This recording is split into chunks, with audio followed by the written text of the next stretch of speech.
Hello everyone, welcome back to my channel. My name is Shivani Jha and in today's video I am going to discuss about depreciation. हमने इससे पहली video में valuation के chapter में हमने देखा था sinking fund, scrap value and salvage value क्या होती है। अगर आपने वो वीडियो नहीं देखी अब तक तो आप प्लीज़ डिस्क्रिप्शन बॉक्स से उसका लिंक ले लीजिएगा एंड चेकआउट कर लीजिएगा उस वीडियो को। आज के इस वीडियो में हम देखेंगे कि डेप्रिशिएशन क्या होता है एंड डेप्रिशिएशन निकालने के क्या मेथड है।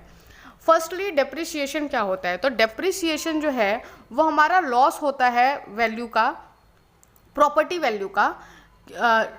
अगर वो स्ट्रक्चरल डिटोरिएशन की वजह से या उसका लाइफ एंड होने की वजह से या वियर टियर होने की वजह से जो भी लॉस होता है किसी भी प्रॉपर्टी का, प्रॉपर्टी वैल्यू का, उसको हम कहते हैं डेप्रिसिएशन। मीन्स अगर हमने कोई प्रॉपर्टी ली है, अगर हमारा कोई प्रॉपर्टी है, ठीक है, उसके अंदर जो भी प्रॉपर्टी वैल्यू में लॉस आ रहा है, चाहे वो किसी भी चीज़ से हो, उसका स्ट्रक्चरल डिटोरिएशन हुआ हो, उसमें टूट फूट हुई हो, कहीं क्रैक आया हो, चाहे कुछ भी हुआ हो, या उसका लाइफ एंड होने वाला हो, या वियर एंड टीयर की वजह से आया हो, तो जिसकी वजह से भी हमारा प्रॉपर्टी वैल्यू कम होता है उसको हम कहते हैं डेप्रिशिएशन। नाउ डेप्रिशिएशन के मेथड्स क्या क्या होते हैं, हम कैसे फाइंड आउट कर सकते हैं। तो ये 4 टाइप के होते हैं, straight line method, constant percentage method, और कांस्टेंट परसेंटेज मेथड को हम डिक्लाइनिंग बैलेंस मेथड भी कहते हैं। Third sinking fund method and fourth है हमारा क्वांटिटी सर्वे मेथड। तो हम इन चारों को एक एक बार वन बाय वन देखेंगे। स्ट्रेट लाइन मेथड में हमारा क्या होता है। स्ट्रेट लाइन मेथड में हम ये एज्यूम कर लेते हैं कि जो हमारी प्रॉपर्टी है वो अपनी वैल्यू जो है वो सेम अमाउंट में लूज़ कर रही है एवरी ईयर।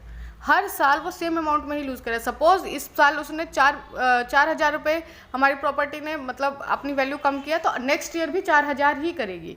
ये स्ट्रेट लाइन मेथड होता है। जो हमारा फिक्स्ड अमाउंट है ओरिजिनल कॉस्ट का, वो हमारा डिडक्ट होता है every year. In this method at the end of utility period only scrap value जो है उसकी बच जाती है। जब हमारा इस मेथड में जो हमारा यूटिलिटी पीरियड ख़त्म हो जाता है तो ओनली स्क्रैप वैल्यू इसके अंदर बच जाती है। जो एनुअल डिप्रिसिएशन है, इसको स्ट्रेट लाइन मेथड में हम कैसे फाइंड आउट करते हैं डेप्रिसिएशन को, तो annual depreciation is equal to original cost, जितना हमारा ओरिजिनल कॉस्ट है, minus scrap value. Scrap value हम 10% लेते हैं किसी कंस्ट्रक्शन बिल्डिंग वगैरह का, divided by number of year, means utility life उसकी कितनी है। डेप्रिसिएशन हमेशा एनुअली ही निकालते हैं। ये हमारा था straight line method. Now second is constant percentage method और डिक्लाइनिंग बैलेंस मेथड। इस मेथड में क्या होता है, जो हमारा प्रॉपर्टी है वो अपनी वैल्यू लूज करती है एट अ कांस्टेंट परसेंटेज। जो हमारा स्ट्रेट लाइन मेथड था उसमें हमारी प्रॉपर्टी अपनी वैल्यू डिक्रीज करती थी सेम अमाउंट में एवरी ईयर, कि अगर इस ईयर 1,000 कम हुआ है तो अगले साल भी 1,000 ही कम होंगे। But in constant percentage method, आपको नाम से ही पता लग रहा होगा परसेंटेज मेथड, इसमें क्या है, प्रॉपर्टी अपनी वैल्यू लूज करती है बाय कांस्टेंट परसेंटेज।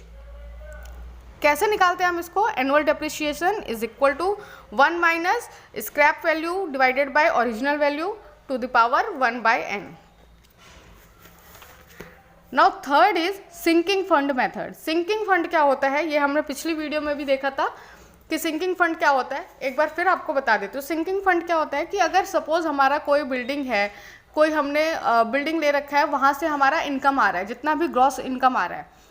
सपोज हमने कोई एग्जांपल लेके देखते हैं, हमने कोई होटल खरीद लिया है, वहाँ से हमारा ग्रॉस इनकम आ रहा है कुछ, तो हम क्या करते हैं, उस ग्रॉस इनकम में से कुछ पैसा हम साइड रखते चलते हैं, मतलब जमा करते रहते हैं, ताकि हमारा जब इस वाले होटल का एंड लाइफ हो जाए, यूज़फुल लाइफ एंड हो जाए इस वाले होटल की, तो हम दोबारा से उसको रिकन्स्ट्रक्ट कर पाएँ। तो उसकी वजह से हम उस सिंकिंग फंड को रखते हैं। सिंकिंग फंड हमारा 90% होता है एंड स्क्रैप वैल्यू हमारी उसमें 10% निकलती है, ताकि जो हमारा पुराना होटल है उसमें से जो कबाड़ा निकलेगा, जो स्क्रैप निकलेंगे, वो उसको हम 10% रख के चलते हैं।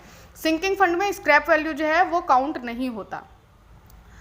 तो जो सिंकिंग फंड मेथड है ये वही है, इसको हम क्या करते हैं, ये इस मेथड में हमारा annual sinking fund plus interest जो लग रहा है उस फंड के ऊपर उस ईयर के लिए, उसको कहते हैं। इसको हम एग्जांपल से समझते हैं। सपोज हमारा ए जो है वो सिंकिंग फंड है एंड BCD हमारा उसके ऊपर सिंकिंग फंड के ऊपर इंटरेस्ट लग रहा है। नाउ ये हमने टेबल बनाई है at the end of year depreciation and total depreciation. तो फर्स्ट ईयर में क्या होगा, हमारा सिंकिंग फंड डेप्रिसिएशन हमारा कैसा निकालेंगे हम, सिंकिंग फंड हमारा ए है तो ए प्लस ज़ीरो, क्योंकि फर्स्ट ईयर में कोई इंटरेस्ट तो रहेगा नहीं, ज़ीरो इंटरेस्ट रहेगा, इसीलिए ए प्लस ज़ीरो। तो इसमें टोटल डिप्रिसिएशन कितना आ जाएगा, ओनली ए। इसी का हम अगर सेकेंड ईयर में निकालेंगे तो ए प्लस बी, हमारा बी सी डी इंटरेस्ट लग रहा है ना, तो ए प्लस बी टोटल डिप्रिसिएशन निकालेंगे तो 2a प्लस बी। अब यहाँ पे 2a कैसे आया, एक ए तो हमें पहले मिल गया था और एक ए यहाँ से मिल गया अभी सेकेंड ईयर में, तो 2a हो गया प्लस बी। ऐसा ही हम थर्ड ईयर का अगर निकालेंगे तो a प्लस सी, तो ये क्या हो जाएगा 3a प्लस बी प्लस सी। ऐसे हम फोर्थ ईयर का निकालेंगे तो डी, ये जो है हमने ऐसे ही कॉन्स्टेंट ले रखे हैं, बी सी जो भी बी सी डी वगैरह कॉन्स्टेंट हमने ले रखे हैं।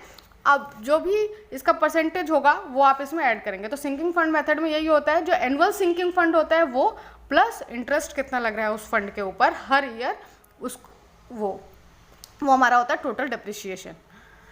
नाउ फोर्थ होता है हमारा क्वांटिटी सर्वे मेथड। नाउ अब ये क्वांटिटी सर्वे मेथड क्या होता है, इस मेथड में एक सर्वेयर होता है और एक वैल्यूअर होता है।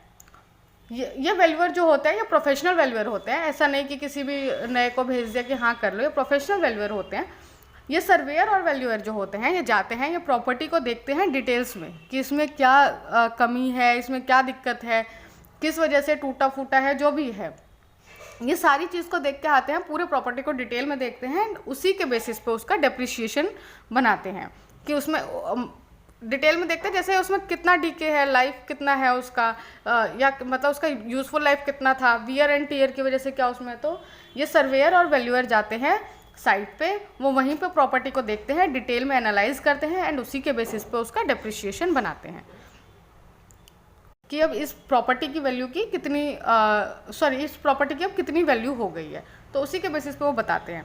तो डेप्रिसिएशन क्या था, loss in property value due to structural deterioration, useful life, wear and tear etcetera, इन सब की वजह से structural deterioration, wear and tear की वजह से जो भी प्रॉपर्टी वैल्यू के अंदर लॉस हो रहा है उसको हम कहते हैं डेप्रिसिएशन।